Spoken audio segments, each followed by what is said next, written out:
Hello everybody, how are you today? I hope everything is good with you.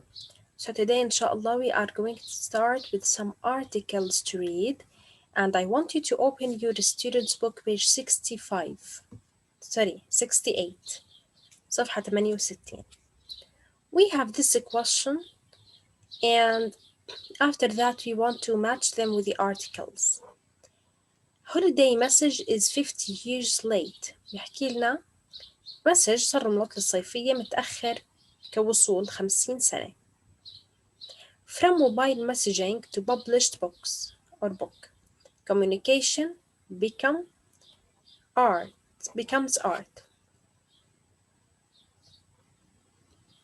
إذا بيحكينا من مسجات الهاتف إلى تواصل كتابي أو من الكتب المنشورة، هذا الإشي أصبح فن. Airmail brings best friends together، بحكي لنا التواصل الجوي أو البريد الجوي يجمع الأصدقاء مع بعضهم البعض. Humans not alone in using sign language، مش بس الإنسان بيستخدم لغة الإشارة. اكتبوا لي هون الرموز عشان نقدر نربطهم مع الفقرات. Let's read number 1 or A. A scientific research project has found that while chimpanzees use at least 66 gestures to communicate with each other.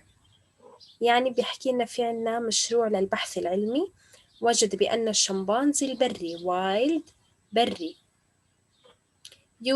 يستخدمون على الأقل 66 gestures اللي هي إشارات أو حوالي 66 إشارة عشان يتواصلوا مع بعضهم البعض.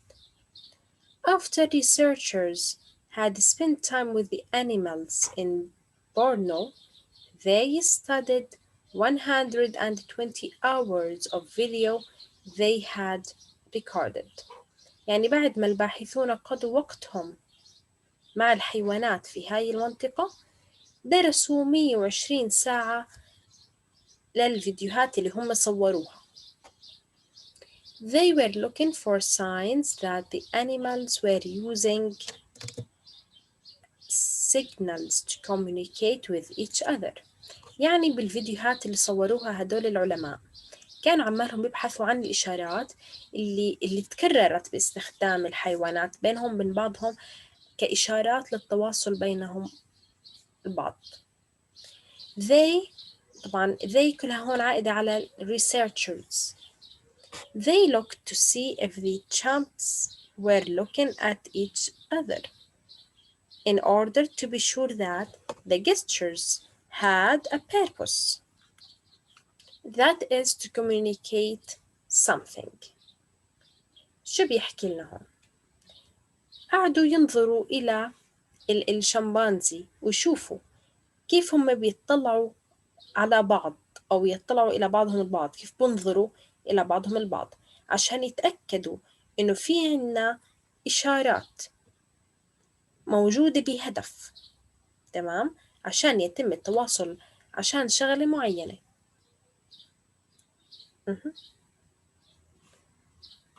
Okay. If the animal didn't respond to the gesture was made over and over again until there was a response. يعني إذا الحيوان اللي هو الشمبانزي ما استجاب لهاي الإشارة فهاي الإشارة يعني الشمبانزي الثاني بيرجع يكررها يعني مرارا وتكرارا حتى يتم الاستجابة. response استجابة، respond يستجيب. The results suggest that there is a common system of communication across the species. يحكي لي تشير النتائج إلى وجود نظام مشترك common مشترك system نظام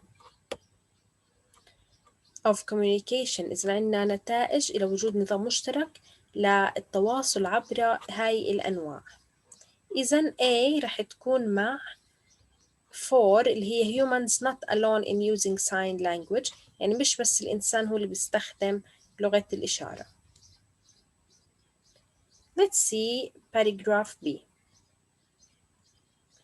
A postcard sent from Florida has finally reached its destination in England. It had been posted in 1957 CE. يعني بحكي لنا في بطاقة بريدية أرسلت من فلوريدا. مالها هاي has finally reached its destination in England. يعني هاي البطاقة البريدية مرسلة من فلوريدا لإنجلترا. بحكي لنا بالأخير يعني أخيرا وصلت هاي البوست كارد. متى تم إرسال هذه البطاقة البريدية؟ أرسلت بتاريخ 1957. destination معناها وجهة أو مكان مستهدف يعني. This postcard had been addressed to someone working at an education center. يعني هاي البطاقة البريدية يعني وجد عليها عنوان لشخص يعمل في مركز تعليم.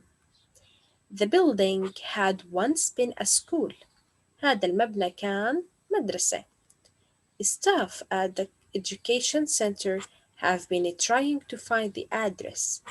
staff اللي هو الطاقم أو الكادر تبع التعليم بالمركز كانوا لحد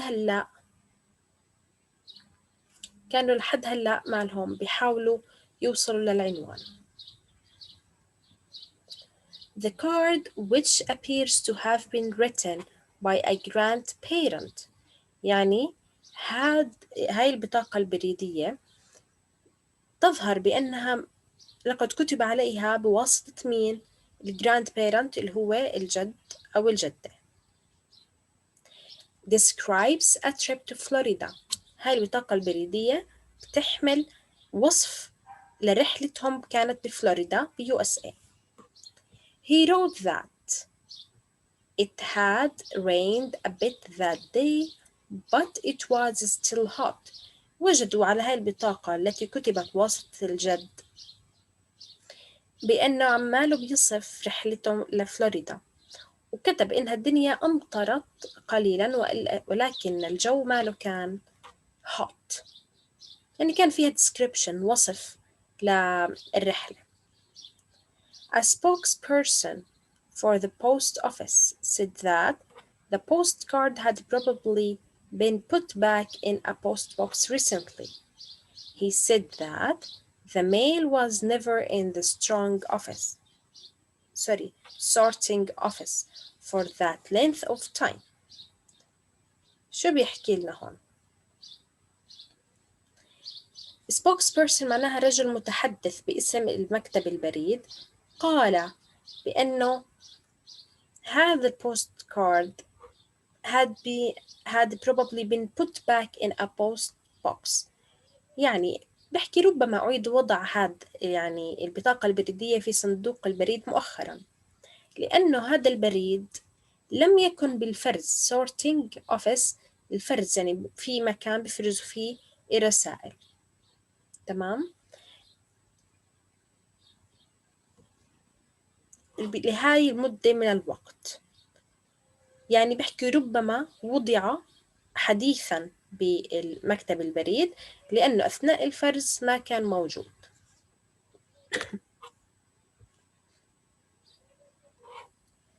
سي طبعا هاي رح تروح لمين؟ رح تكون مع 1 اللي هو المسج اللي متأخر 50 سنة. Let's see number C. In 2001 CE, a girl called Laura Paxton from Staffordshire, UK, wrote a message with her name and address on a helium-filled balloon. She then sent it into the air, where it disappeared. بيحكي لي هون في بسنة 2001 في بنت اسمها لورا من ستافردشاير كتبت مسج باسمها والعنوان على بالون من الهيليوم. هذا البالون اللي بس حدا يطيره بطير كتير عالي. بعدين أرسلته بالهواء واختفى. A few weeks later يعني بعد عدة أسابيع The balloon landed nearly 200 kilometers away in southern England. يعني بعد بضعة أسابيع هبط هذا المنطاد أو البالون على بعد 200 كيلومتر من جنوب إنجلترا. The man who found it الرجل الذي وجده لمين؟ الإت عائدة على the balloon took it to his neighbors أخده لجيرانه. Okay. The Buxtons who had a daughter called Laura. يعني بس الزلمة وجد هذا البالون أخذوا لجيرانه برضو عندهم بنت اسمها لورا. They were surprised to learn that it was from another girl with the same name. هم اتفاجئوا بأنه ممكن هذا البالون ل بنت أخرى بنفس الاسم، يعني تشابه أسماء. يعني هم أعلموا إنه هذا البالون باسم بنت ممكن زي اسم بنتهم. The two girls got in touch with each other, decided to meet and became best friends. هلأ البنتين تواصلوا مع بعض وقرروا إنهم يلتقوا ويصيروا أفضل أصدقاء. أوكي، يعني في بنتهم اسمها لورا، وفي بنت تانية اسمها لورا، ما بيعرفوا بعض بس بيشبهوا بعض بالأسماء. فلما لورا أرسلت هذا المنطاد وقع عند بيت اللي فتحوا المنطاد هذا برضو كان واحدة اسمها لورا، فصاروا صديقتين and that's it.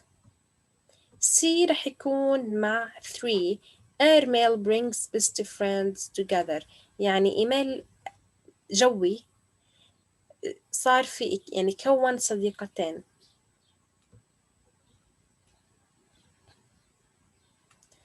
Okay. D, an artist has kept all her text messages, and after 12 years she had collected about 100,000 messages. يعني في عنا فنانة artist قامت على جمع كل النصوص المسجات أو الرسائل النصية، وبعد 12 سنة جمعت حوالي 100,000 مسج. She kept the first few messages because she enjoyed reading them over again. يعني هي احتفظت بالرسائل القليلة الأولى لأنها كانت تستمتع في قراءتها أكثر من مرة. يعني It was like a personal diary. كانت عبارة عن مذكرات شخصية. It's also a record of history. يعني التاريخ سجل هاي الأشياء. Covering world event. برضه 100,000 مسج هدول جمعوا أحداث عالمية، يعني كل شيء كان يصير بالعالم كانت تكتبه ويتجمعوا برسائل نصية. Every time a text message arrived. كل مرة يوصل مسج. She saved the contents. كانت تحفظ المحتويات. She wrote them in notebooks. كتبتهم على دفاتر. When her phone ran out of space to store them. يعني لما تليفونها ما كان راضي يخزن الأشياء، تمام، فهي كانت تكتبهم على دفاتر. run out of يعني ينفد. She eventually filled more than 60 notebooks. برضه هي الله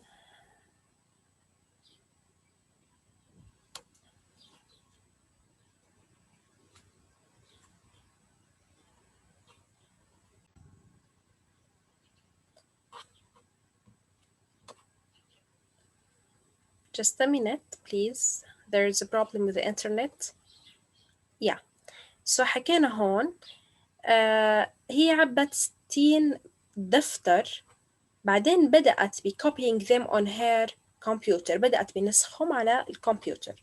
The woman took her collection to a publisher and the book has now been published and translated into several languages. يعني بعد ما جمعت 60 دفتر أخذتهم ونشرتهم يعني نشرتهم وصار بكتاب وترجم إلى عدة لغات. إذا هاد دي رح تكون مع number 2 اللي هي from mobile messaging to publish book communication becomes art. يعني كل الرسائل النصية صارت بدفتر والدفتر صار كتاب ونشر وترجمة. So guys, if you have any question, please write it down and I wish you the best of luck. Goodbye.